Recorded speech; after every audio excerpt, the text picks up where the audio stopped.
sempat beredar sih ya. Yang kebijakan yang udah dilakukan oleh Komdigi adalah pembatasan media sosial buat anak ya. Nah, kalau ini satu orang cuma boleh punya satu akun medsos. Jadi sebenarnya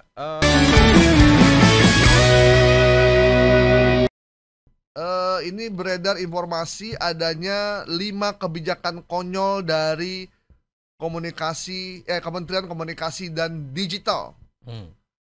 Ini saya bacain aja nih. 5 kebijakan ini terkait dengan live TikTok yang dihapus, kemudian SIM card wajib pakai wajah, HP bekas harus balik nama dan satu orang cuma boleh punya satu akun, game diblokir kalau nggak ikut aturan IGRS. Ini gimana Nil? Banyak sekali Nil. Iya ada banyak sih. Ini sebagai sebuah klarifikasi ya. Saya belum nggak bisa menyebut ini hoax ya. Ini klarifikasi berarti klarifikasi, ya. Saya mencoba mengklarifikasi. Ini belum berupa kebijakan. Di situ dituliskan 5 kebijakan konyol Komdigi. Ya. Nah saya coba tracing. Ini yang ngeluarin siapa Nil? Akunnya Kang Manto 123. Jadi ini belum berupa kebijakan. Kalau kebijakan artinya sudah resmi ya.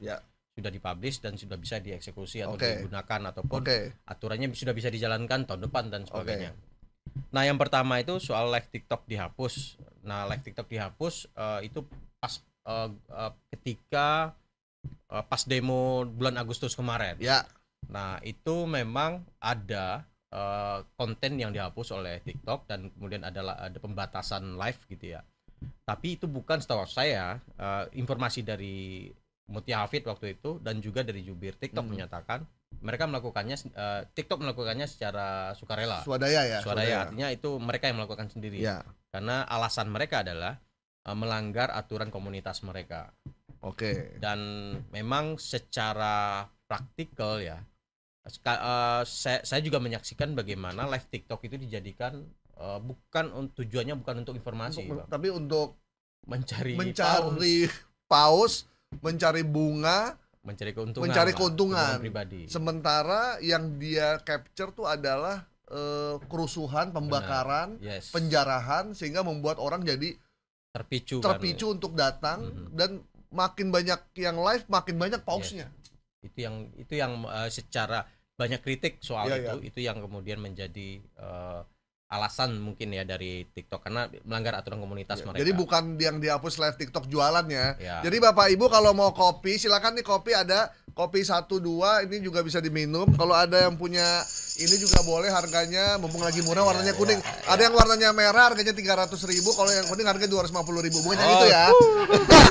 Bukan. Ini live TikTok yang terkait dengan aksi demonstrasi yang mengarah kepada kerusakan dan ditengarai, bahkan dimanfaatin oleh judol ya. Benar. Gitu. Makin sering live rusuh, makin banyak paus yang akan diberikan. Jadi tujuannya bukan untuk menyampaikan informasi, tetapi hanya mencari kepentingan pribadi. Nah, sementara dalam jurnalisme itu kan dia harus mengabarkan fakta dan tidak mendorong orang untuk berbuat kejahatan atau berbuat yang lebih jahat gitu ya. Nah itu yang kemudian kita jurnalis pun ketika meliput itu jaga-jaga, wah kalau ini saya tampilin gambar bahaya ini. Ya, kemarin saya juga turun tuh liputan di Senen, ketika udah rusuh, saya bilang sama kameramen gak usah diambil, cuman nggak boleh kita naikin sebagai dokumentasi, karena kalau kita naikin nanti memicu orang sebelah di belahan daerah lain akan melakukan hal yang sama. Padahal itu aksi kita ini bukan aksi yang begitu, tapi aksi yang menuntut adanya keadilan, menuntut, bukan soal penjarahan gitu. Dan ini sudah diklarifikasi ya sebenarnya ini ya sama TikTok sendiri ya. Sudah. Oke. Selanjutnya yang ini yang kedua SIM card wajib pakai wajah. SIM card ada SIM card wajib pakai wajah. Jadi wajah kita dimasukin SIM card gitu maksudnya? Enggak, maksudnya itu. Sebenarnya maksud dari postingan ini adalah pendaftaran SIM card untuk telekomunikasi yang baru, SIM card baru dia ada biometrik kita gitu ya. Kita tampilin wajah kita di foto gitu ya. Kayak pinjol? Ya mirip seperti itu untuk akurasi kepemilikan kali ya. Biar ketika perangkat tersebut SIM card itu benar-benar digunakan oleh yang bersangkutan. Kalau ada kejahatan kelihatan wajahnya. Dan faktanya, nah aturan ini belum sampai segitu gitu. Belum dilakukan gitu ya. Belum diterapkan. Ada wacana ke situ dan ada keinginan sukarela dulu gitu ya dari masyarakat. Memang beberapa praktisi pengamat telekomunikasi itu menyambut baik untuk mencegah kejahatan, mencegah adanya cloning dan mencegah kejahatan lain. Termasuk orang yang menggunakan handphone untuk hoax ya. Kan tercapture semuanya. Kan? Jadi misalkan ini penting jika kepemilikan data pribadi kita itu menurut saya terlindungi. Nah, saya setuju jika ini diterapkan, tapi benar-benar perlindungan data pribadi kita memang terjaga dengan baik. Meskipun sebenarnya kita udah punya undang-undang PDP ya. Walaupun dalam praktek penerapannya belum maksimal dijalankan. Sebenarnya kita tuh dari sisi perangkat semuanya ada loh, Nil. Udah ada. Ya. Semuanya udah ada. Kalau melanggar kena hukuman. Sebenarnya. Cuman sekarang faktanya saya kemarin beli apa gitu, bisa minta nomor handphonenya Pak, bisa minta KTP-nya Pak. Waduh, ini apa?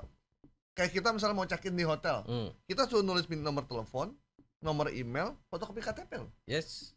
Emang kita yakin bahwa KTP kita nggak disalahgunakan? Iya. Di fotokopi gitu kan. Terus saya nanya, Mbak, minggu lalu saya juga kesini sama anak saya, fotokopi KTP juga nggak dapat KTP yang itu aja. Kenapa mesti pakai yang fotokopi lagi gitu.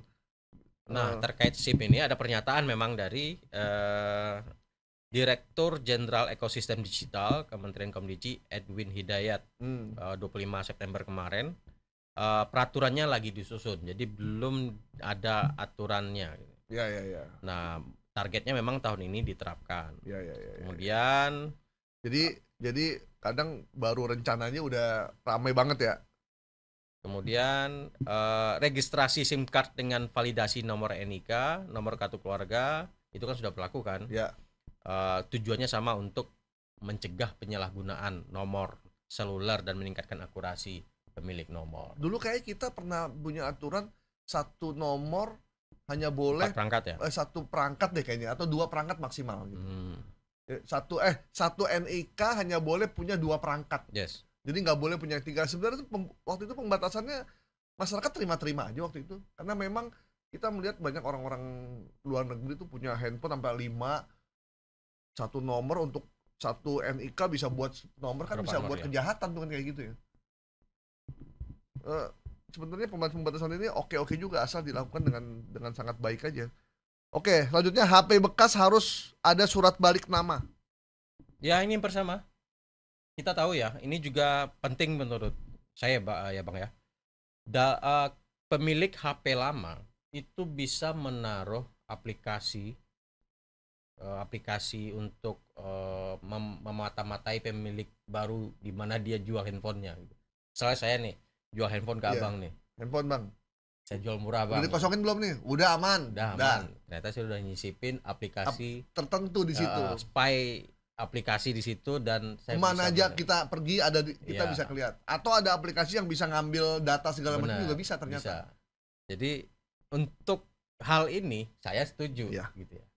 Bahwasannya HP bekas itu berbahaya untuk keselamatan kita, terutama kita handphone itu berbeda ya dengan dulu ya. Perlu dipahami, handphone itu tidak hanya alat komunikasi aja sekarang. Handphone itu sudah jadi dompet digital. Ya. Sudah jadi brankas kita. Berangkas untuk kita melakukan aktivitas belanja dan lain-lain. Benar. Terus handphone itu sudah menjadi galeri album foto pribadi kita. Tidak hanya sekedar untuk alat nelpon dan sudah menjadi tempat kita menerima surat, email, benar, pesan dan segala macam. Dan tempat kita membuang segala macam storage foto yang tidak senonoh. Dan ternyata menurut pakar telematika bisa ditarik meskipun kamu sudah membuang semua foto storage itu ke dalam foto itu ke dalam sampah, itu masih bisa dipanggil. Ya. Jadi misalkan Furqon masih ada foto-foto yang tidak senonoh gitu ya, Yes. waktu itu dia foto, Tuh. dibuang di handphonenya, dan mereka udah yakin udah di-delete aman. Delete. Ternyata tidak, everybody. Iya. Ternyata itu bisa dipanggil dan sama orang yang pemilik barunya itu bisa dilakukan. Bahkan oleh si penjualnya juga bisa.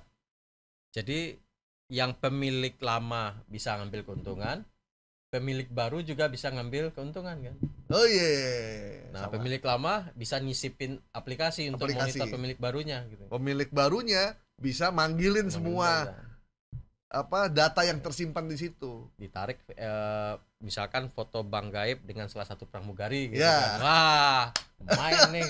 Bang, mau nggak? Pramugari cowok aja dulu. Pramugari cowok. Pramugara itu. Ngeri. Bang, sekian. Tapi Nil, ini justru yang publik nggak ngeh loh sebenarnya. Benar. Bahwa ancaman itu nyata di depan mata mereka sebenarnya. Makanya saya kalau udah punya handphone ya, saya nggak mau kasih ke orang. Handphonenya saya kubur aja. Iya. Mending simpan aja. Simpan aja, kita simpan aja. Ngapain dijual-jual? Karena data kita tuh semua. Benar. Kalau dilepas ke yang lain, jadi berbahaya tadi. Iya. Data kita ditarik. Apalagi beli handphone bekas artis. Wah. Artis lelang handphone. Di rumah ada berapa handphone yang numpuk, Bang? Udah banyak nih kayak numpuk handphone nih. Ya, jadi mereka kayak kita beli motor ya berarti ya. Ya. Balik nama gitu ya. Bukan. Kalau dari Kementerian Komdigi, dia tidak memperlakukan seperti motor, enggak ada BPKB-nya, ada nomor serinya kan, ada IMEI-nya sebenarnya udah terdata. Jadi mereka rencananya gimana? Jadi itu ketika HP ini sudah terdata, IMEI-nya sudah didata, ketika dia berpindah ke yang lain gitu ya, dia terdata IMEI ini sudah nggak dipakai oleh Bang Gaib lagi, tapi sudah aku yang memakai. Terdata. Jadi kalau ada apa-apa pertanggungjawabannya udah berpindah, bukan ke Bang Gaib lagi. Penting itu penting. Nah, misalkan apa ya Bang Gaib, Abang kasih ke aku gitu kan. Nah, sama aku melakukan 3 tindakan kejahatan. Dilacak oleh pemerintah atau Komdigi, IMEI-nya Bang Gaib yang kena berbawa udah gitu. Padahal udah gue jual kok, tapi nggak bisa. Mana buktinya itu dijual? Nggak ada. Udah. Itu penting. Wah, ini keren banget sebenarnya. Bisa turut serta juga. Iya. Sebenarnya tinggal soal komunikasinya aja ya. Kalau secara jadi paling mekanisme perpindahan itu kan yang diatur. Yang diatur. Apakah nanti pakai aplikasi atau apakah ada register baru yang dibikin gitu ya. Nah, itu tadi ya soal HP bekas. Kemudian ada 1 orang cuma boleh punya 1 akun medsos. Nah, ini sempat beredar sih ya. Yang kebijakan yang udah dilakukan oleh Komdigi adalah pembatasan media sosial buat anak ya. Nah, kalau ini 1 orang cuma boleh punya 1 akun medsos. Jadi sebenarnya aku baru sampai yang keempat dulu Bang, kita bahas. Yang keempat yang mana? Keempat. Game. Oh, game ya. Game diblokir kalau nggak ikut aturan IGRS.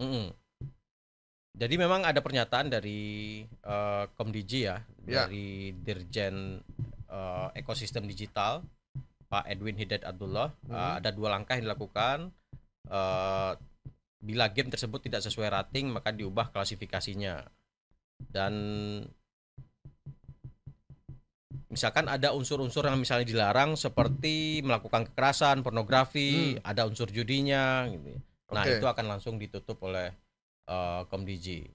Nah, ini yang kemudian menjadi ramai kan di netizen.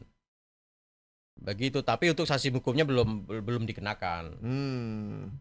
Nah, takedown itu sebagai satu langkah untuk mengatasi masalah kekerasan tadi, pornografi dan juga judi. Itu latar belakangnya Bang. Jadi diblokir jika tidak ikut rules yang tadi, karena judi tadi, pornografi, kekerasan.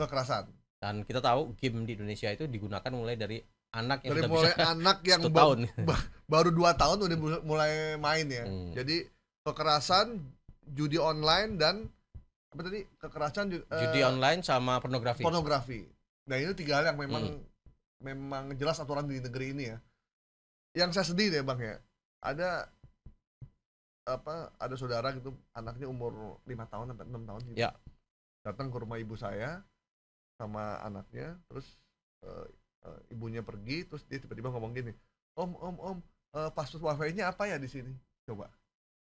Anak 5 tahun gitu minta password wifi. Saya bilang, kamu nggak minta donat aja, kenapa minta password wifi? Terus, ya iseng nih nggak ada mama. Akhirnya kita kasih kan sama ibu saya, kan namanya juga eyangnya dikasih. Itu dikasih, terus main game, dan kita juga nggak tahu, kita nggak bisa ngawasin tuh game apa yang dia mainin. Dan satu lagi yang berbahaya Bang, kalau main game, usahakan dia nggak pakai earphone. Oh, gitu. Itu pakai earphone. Nah, ya sudah. Itu pakai earphone memang. Jadi sebenarnya langkah-langkah yang dilakukan oleh pemerintah untuk melindungi masyarakat itu sebenarnya tujuannya ya buat perlindungan anak-anak kita sebenarnya. Karena terus saya tanya, kamu memang sering begini di rumah? Iya, aku sering begini. Ya itu yang berbahaya. Dia udah punya earphone sendiri, dia udah punya handphone sendiri, dan dia udah menikmati dunia, jadi main di atas aja nggak mau turun gitu. Dan lihat chattingan di game itu juga banyak. Dan di game udah bisa chattingan kan sekarang. Chattingan. Gitu. Dan itu banyak yang dialog yang menurut saya ya beberapa game itu gak sehat gitu ya. Terutama bagi anak-anak di bawah 17 tahun. 17 tahun lah ya. Bahasanya waduh. Bahkan mereka sempat ketemuan dan tukeran apa gitu. Ada kayak gitu tuh. Oke ya. Satu lagi Bang, nih soal yang usulan warga RI cuma boleh punya satu akun medsos. Ya. Nah, sebenarnya yang saya baca juga sebenarnya usulannya bukan dari Komdigi loh. Dari DPR. Dari DPR sebenarnya. Dari DPR mengusulkan supaya mengurangi adanya penyalahgunaan informasi atau penggunaan handphone yang digunakan untuk kepentingan yang tidak baik. Nah, Komdigi lewat Wamen Nejar Patria tuh akan mengkaji usulan dari DPR ini.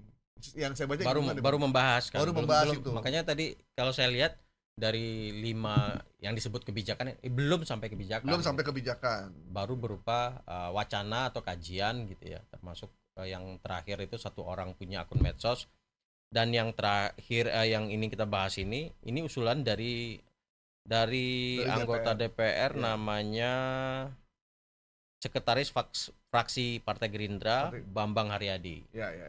Yang mengusulkan 1 orang 1 akun. Ya.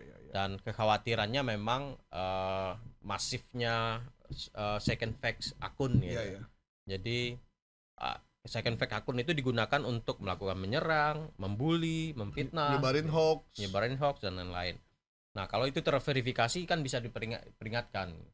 Nanti misalkan kayak kita membahas akun yang nyerang Menkyu nih nanti nih. Akunnya nggak pakai nama samaran gitu ya. Jadi kita susah untuk kemana kita mencarinya gitu kan. Mencarinya. Dan apalagi dia juga menyembunyikan, biasanya bisa dilihat di YouTube itu bisa dilihat akun emailnya ada biasanya. Nah, kalau dia simpan email itu nggak ditampilin, aduh kita nggak bisa ngubungin. Menurut gua sih ya, kita nih kayaknya udah darurat kejahatan cyber loh. Udah darurat banget. Udah darurat deh kayaknya. Apalagi kemarin Bjorka itu kan mempublish data kepolisian. Iya, itu kita udah darurat banget dan kita kayak masih slow gitu. Saya bilang ini sebenarnya memang harus ada tindakan sih sebenarnya, karena kalau enggak nanti korbannya masyarakat. Memang masyarakat kelihatannya enak nih, kita bebas mau ngapain aja, cuman ternyata itu bom waktu sebenarnya. Nanti akan terkena sendiri, dan banyak orang udah mengalami situasi yang ada berat sebenarnya kalau ini dibiarkan tanpa harus ada pembatasan. Dan nampaknya pemerintah memang berhati-hati sekali nih untuk urusannya, karena khawatirnya kan nanti ancamannya itu melanggar hak asasi, melanggar demokrasi, tidak mengangkat hak sipil segala macam.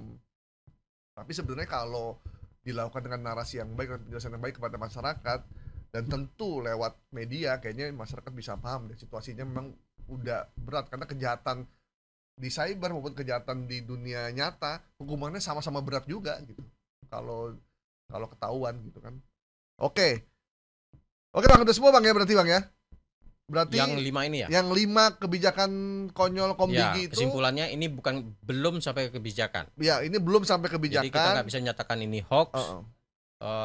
Mengklarifikasi ini belum sampai kebijakan. Ya. Dan tidak semua rencana kebijakan ini dikeluarkan oleh Komdigi, karena ada beberapa yang masih dikaji, dan ada juga informasi yang tadi soal menghapus akun TikTok ternyata memang yang bukan itu maksudnya. Bukan live TikTok bukan live TikTok jualan, tapi live TikTok yang dianggap merugikan masyarakat dan ditujukan untuk kepentingan ekonomi, mengancam keselamatan orang juga kan. Jadi itu ya, biar lebih jelas. Oke ya, kita klarifikasi jelas ya soal 5 kebijakan ini. Selanjutnya, tapi tetap aja Nil, kita harus pakai kecrekan buat Anda. Kebijakan Komdigi, 5 kebijakan Komdigi itu kita klarifikasi tidak semuanya dikeluarkan oleh Komdigi, hanya beberapa, dan itu pun usulan dari DPR. Dan ada informasi tadi yang soal live TikTok, bukan dihapus live TikTok jualan atau seluruhnya, tapi live TikTok yang dianggap merugikan masyarakat dan ada orang yang mendapat keuntungan, bahkan disusupi oleh judol. Jadi kita klarifikasi ya. Sepakat ya? Sepakat. Semua nih oke nih ya? Oke, jadi tolong buat Kang Manto 123 tambahlah kata 5 rencana kebijakan. Iya, bikin yang lebih detail, jangan bikin yang singkat-singkat tapi menyesatkan banyak orang.